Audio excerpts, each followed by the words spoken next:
Good evening, viewers. You're welcome to the program. Welcome to the Let's Talk show. My name is Eziam, and I'm the anchor of the show.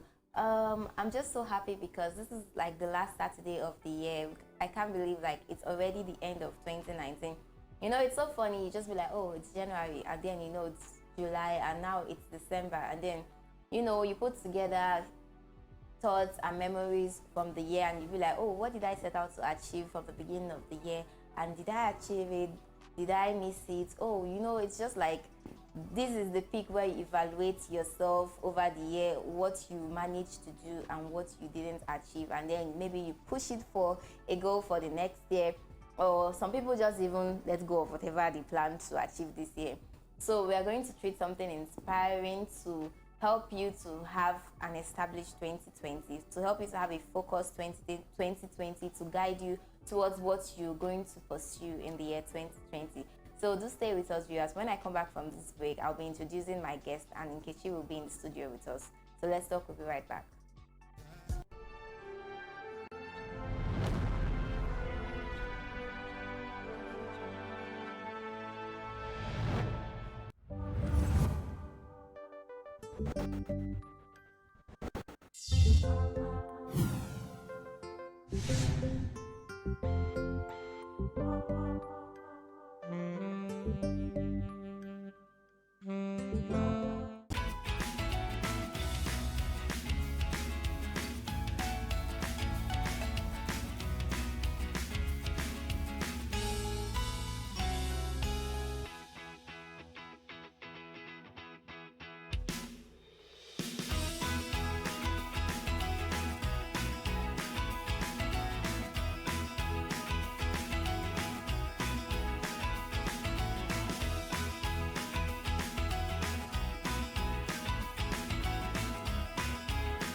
Welcome back to the program. Yes, this is still Let's Talk.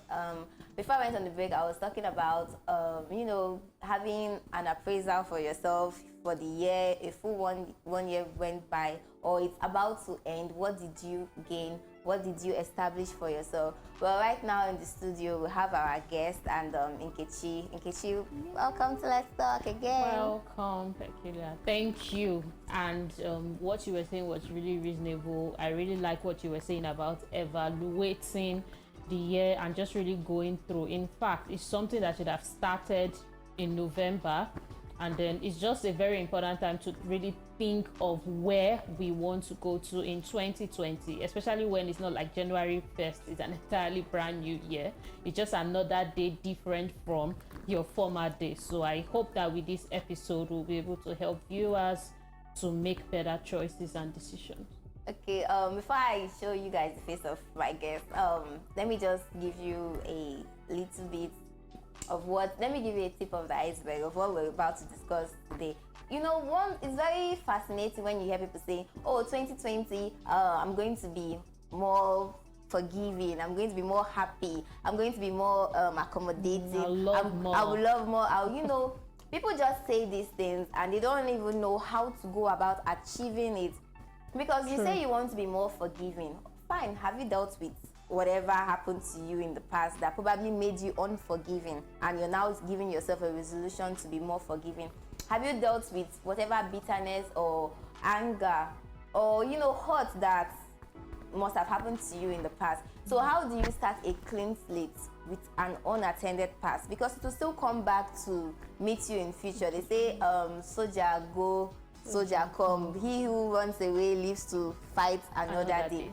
So let us help you tackle your 2019 demons and struggles so that you'll be able to enter 2020 in a fresh and a new slate.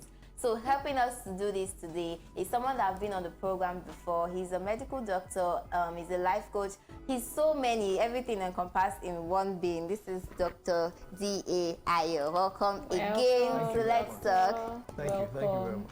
I know the last episode was like super amazing. I can still remember we treated anger management and control, and now we're here to treat something similar but with a little twist. So welcome back to the show. Thank you very much. All right, guys, before I will let our guests to take the stage and do the talking, it's time for our fun fact segment. Like I said before, we'll be giving you fun facts based on the topic we want to treat that day. So my fun fact for today is, it is easier to feel anger than hurt. So it's very easy for you to feel anger. It's so easy for you to get upset than to say, oh, I want to feel hurt. You want to feel the anger first before you feel the pain. I agree with that. I agree with that, because everybody wants to be like, hey, but nobody wants to be like, oh my God, she really hurts me, or he really hurts me, and I feel so bad. Yeah. And my own is, anger comes from an overblown sense of self-importance. Anger comes from an overblown sense of self-importance. Before I will know if I agree, I want doctor to have an input in that. What do you think about that one? Well, to an extent, yes. Sometimes, we take ourselves too seriously. So it can be due to that. And it can be due to other things that could make you get angry. So you are correct. It's a fact. It's a fact anyway, so my opinion really doesn't count. The fact is they accept it or not. Yeah. All right, so like we said, we want our viewers to enter into 2020 with a clean slate. That's why we want to talk to them, want to coach them, want to advise them on dealing with, untreated anger issues, pain, and any demon basically that you're facing before they look forward to a fresh start. So that's why we brought you in, doctor. Okay, thank you very much. I'll just say this. First of all, emotions, they're part of life. It's part of human beings have emotions. If you don't have emotions, then you're ill. That means the part of your brain is not functioning, and that part of the brain is called the limbic system. Emotions are important. In fact, if a child, when a woman shows love to her child, she's showing it due to emotion. And it's a known fact that a child that is not loved will have some problems later in life. So emotions are part of life, negative, positive. The thing is that you must be able to handle the emotions, both negative and positive. Anything that is in excess is bad. Too much of anything, it's bad. Or too much of it is bad. Even good emotions, you must be able to control it. Bad emotions, you must be able to control it. When you bottle up a negative emotion, they will eventually cancel out the positive emotions and lead to something negative. So you must be able to express your negative emotion, but in a good way, in a positive way, at the right place, at the right time, and the right methods. But when you bottle it up, you are destroying yourself, as it were. You begin to release negative, toxic substances into your system. Chemicals that are supposed to be there for a short while, they become prolonged. Things like cortisol, adrenaline, and other negative, chemicals, neurotransmitters, and they begin to damage the body. They can cause things like hypertension, cardiac problems, generally, and even cancer. It has been reported that there's a positive, or there is a connection between emotions, negative emotions, prolonged ones, and some illnesses that have been documented. Okay, so what you're saying is bottling up emotions doesn't matter. But then you hear some people say they want to be mature, like probably someone hurts you. They want to not address it, they don't want to talk about it, they just want to move on, and then they actually maybe take themselves out of that situation, or let's say it's a relationship, they take themselves out of that relationship, and they just distance every other person, and then they say they're starting a new life. Does that thing come back to affect? Is it like a necessity to address certain things before moving on? Yes, it's necessary. It's necessary for you to address it, but you have to address it the right way, like I said. If you don't address it, it's like a time bomb that will explode later in life. And there are examples. Okay, there's a particular example we're just talking about before we started. There's this particular person, as it is right now, he is an adult. The thing started, he has this toxic behavior. He talks to people anyhow, despite the fact that he is educated. In fact, he studied in a developed country. Yeah. I think US or so, in a developed country. Okay. He has exposure, but yet he behaves. He said himself, he behaves like a thug. And his reason is that he grew up with thugs. But when I started talking with him, started asking him some questions, and I noticed he was always referring to a particular event in his past. I knew that it was beyond growing up with people, right? And what happened?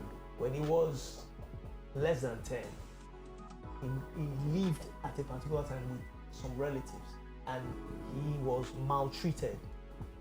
Not physically, but they treated them almost like garbage. The people he lived with. He and his biological brother, the parents, I think they had some financial challenges. They sent them to go and live with those people. So they would treat them like garbage. They would eat food that was less subhuman or less than what others, the biological children of the family, relatives they were staying with, they would eat on the floor. Sometimes they would not feed them. Wow. In fact, there was a time I think he said he and his brother had to search for food, maybe from a dustbin. Wow. It was that bad. That's However, extreme. that bitterness was not addressed. So he has grown up with that bitterness. So he's now toxic. So when he sees people, anything that reminds him of that, he becomes nasty. He talks anyhow, writes nasty things towards people, does, things that you would not expect such a person to do.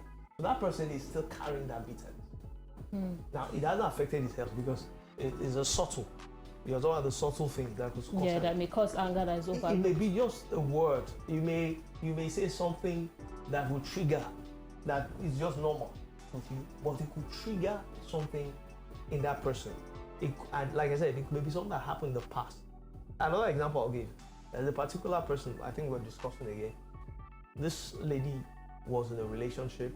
I think the person jilted her. And the reason why the person ended the relationship was because he said she was maybe she was annoying or so. So the thing pained her. She did a lot of research to discover if she was annoying. And she believed that based on her research, she wasn't an annoying person, or she's not an annoying person. So if you now use a word like that you're annoying, that could trigger anger. For that person. For that person, Okay. it could trigger anger. It could be other things. It could be even parents. If father showing more love to a child compared to the others. Yeah. Okay, so what I want to also ask, especially for our viewers moving into 2020, what is the place of forgiveness and apology in rectifying this untreated anger issue? Yeah, it's critical. It's very, very important. If you know that you have done something wrong, eat the humble pie. There's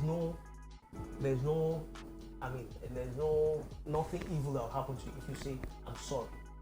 That can heal or make that event better. Just say, I'm sorry. Okay. Please forgive me. Okay. I won't do it again. It was a mistake. Words like that, they help to heal the other person. The person that has been hurt. I was in a meeting and a particular lady, obviously, she was hurt by one of the coordinators. He said so many things. He said that the coordinator didn't treat her well. His leadership style is bad. Blah blah blah. The man came out and said, "I've heard all you've said, and I am sorry." I mean, that was, and everybody gave him a round of applause. People clapped for him. Even his boss said, "Thank you very much." He didn't argue with her. Sorry, sometimes saying sorry doesn't mean you're wrong, but because you want to move on. You want to help the person to be healed. You can say, "I'm sorry." Then later, even if you know that you're right, and say, "I'm sorry," then maybe later you could talk to when the person has overcome that pain. You cannot tell that person, "Okay, maybe the way I spoke to you was wrong, but maybe if you have done it like this, don't you think you would have gotten a better result? Okay, so basically what Dr. Ayo is saying right now is sometimes you have to be sorry even though you didn't offend the person that's needing the apology. We have to take a short break to pay our bills right now. But for our viewers at home watching, in case you have a product or a service you want to showcase on this platform, the numbers are showing on the screen. Call in and we'll direct you on how to go about it. In case you have a comment, an experience, or a question you want to share on the program, our Instagram page and our WhatsApp numbers are shown on the screen right now. Drop your comments there and you'll definitely be responded to. Let's talk. We'll be right back.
Welcome back to Let's Talk. In case you're just joining the program, today's topic is kind of very tricky. We want to establish so many things at the same time.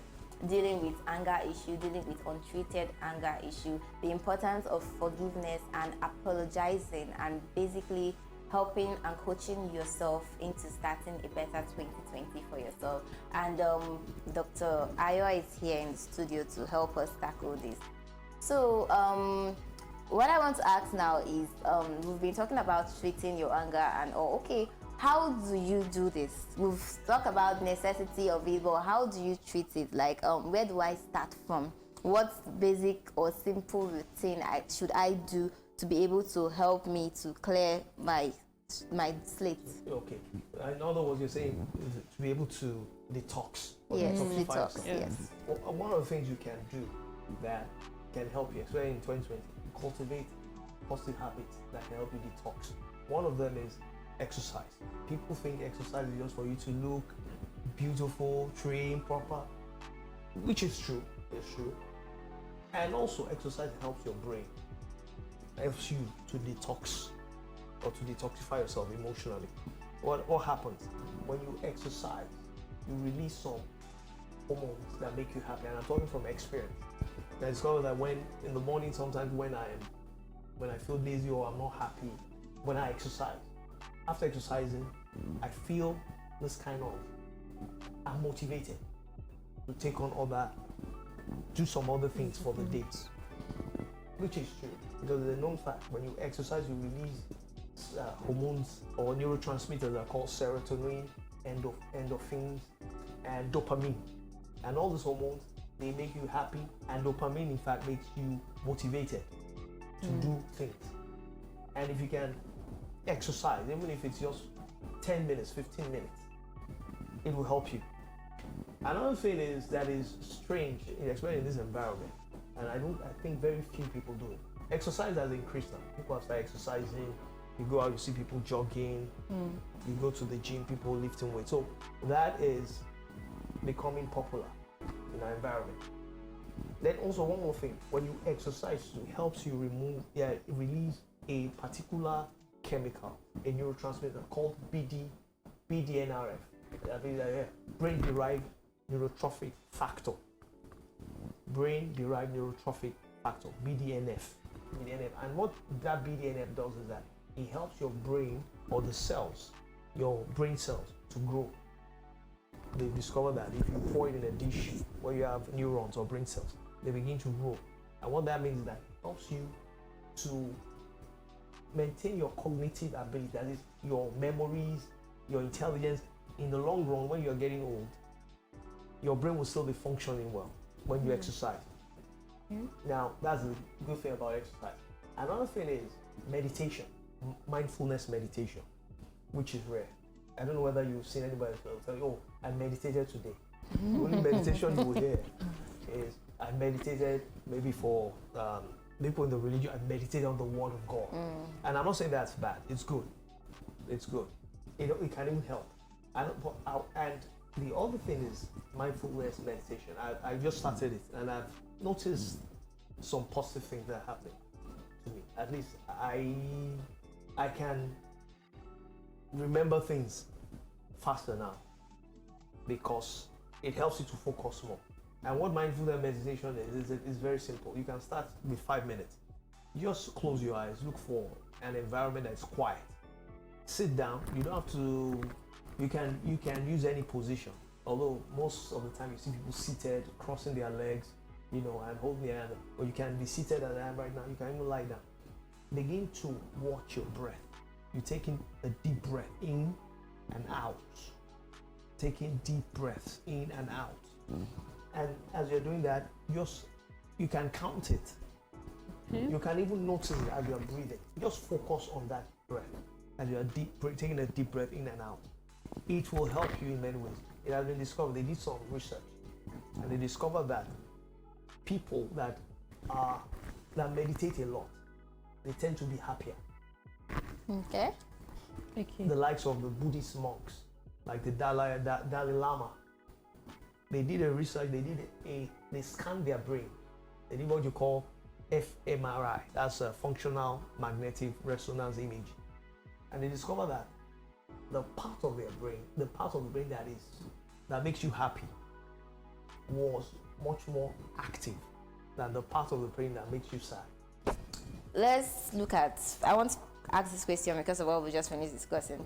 In a situation where someone is filled with a lot of toxic vibe, anger issue, and okay, for example, talking about maybe the lady, you gave an instance that was jilted and because of the word annoying and all, you say it's necessary to forgive someone. So can she say, oh, I've forgiven you, not in front of the person, just to herself in the mirror, oh, I've forgiven this person and I'm dropping the whole toxic nature and I'm moving into a brand new 2020 without making any necessary step of communicating to whosoever the damage was from? Or is it necessary to sit down with the person and try and have a communication or something? It's a good question. The thing is that sometimes it's possible for you to sit down and have a communication with that person. But suppose the person, God forbid, is dead, is late, or the person is in a distant environment where you can't even communicate with that person, or the person doesn't want to communicate with you. What do? You have to move on. And one of the ways you can move on is, if you can, deal with it by yourself. You forgive the person, confess it, it's possible. If you cannot, you may need to speak to a counselor. And, I've been doing a bit of counseling and I've discovered that sometimes what people want is just somebody to listen to them. Yeah. Once they have told somebody, they have they have detoxified themselves. Spent our time already. Wow. But how can you get someone to be ready to face that pain? Some people, for example, rape victims, they want to heal, but once they go back to that trauma to try and even talk about it, some break down, some they freeze, some they even collapse. It's very difficult. So how do you get yourself to be ready to face that pain, or to even talk about it, or to say, okay, I'm ready to drop this pain now? How do you get to that step? Okay, one of the things you can do is that you can connect with people that have gone through that process, and they can guide you and help you out. There are people that they were sexually abused, and now they are performing well. They are totally healed. A good example is this public speaker, this lady Joyce Mayer. I don't know whether you've heard of her. Yeah, She abused was by her a story with father. abused for her father for decades. Decades, yeah. Yeah, for decades. But now she's healed. She's a better person. And if you notice, most of our meetings, they are jam-packed with women. And I won't be surprised if some of those women, they've been abused sexually. So whatever your challenge is, go through some. I can give you an example of myself. I failed an exam, you know, and it was painful. I was to repeat that year in medical school. One thing that helped me was I got a book. All you can do is all you can do, but all you can do is enough. Okay. It was about people that failed, Wow. worse things. And as I was reading it, I was being healed because I discovered that I wasn't the only one. There were people in the same shape, worse than conditions. Yeah. And they were able to overcome the pain. They use that pain as a stepping stone to greater heights. So that thing motivated me, and I went back and I started performing well, started reading, performing, and the rest is history. So if somebody doesn't necessarily see somebody physically, the person can get a book or products of people Or that talk have to passed someone through that went through what they are going through, and counseling in some severe cases. Yeah. And All also right. And even teachings. therapy. All right, I think that's just perfect to wrap the program with. I think we've dropped the bomb already on the program, so we hope you guys can retract your steps and know which of these solutions could help solve your problem, because we want you to enter into 2020 with a clean slate and make the best year yet for yourself. So Dr. Ayo, thank you for coming on the program. It was so lovely to have you again on the program. Nkechi, your last word. Let the anger that you feel motivate you to be a better person and to treat people better. At least that is the good thing you can take out of the anger that you currently have. Okay, my last word to you guys will just be the way you celebrate is also important. Don't go like, oh, you've gotten all these important tips from Let's Talk and you may just forget everything you've learned. So make this like a culture for yourself. I want to continue like this. Okay, from this to something better. Like someone I heard said once, from good to better to best, and then make your best your good, so you can make something better. So make it your circle, like, oh, this is the way I want my life to be, and continue with that. Good luck. I'll be seeing you guys next year, 2020. Bye.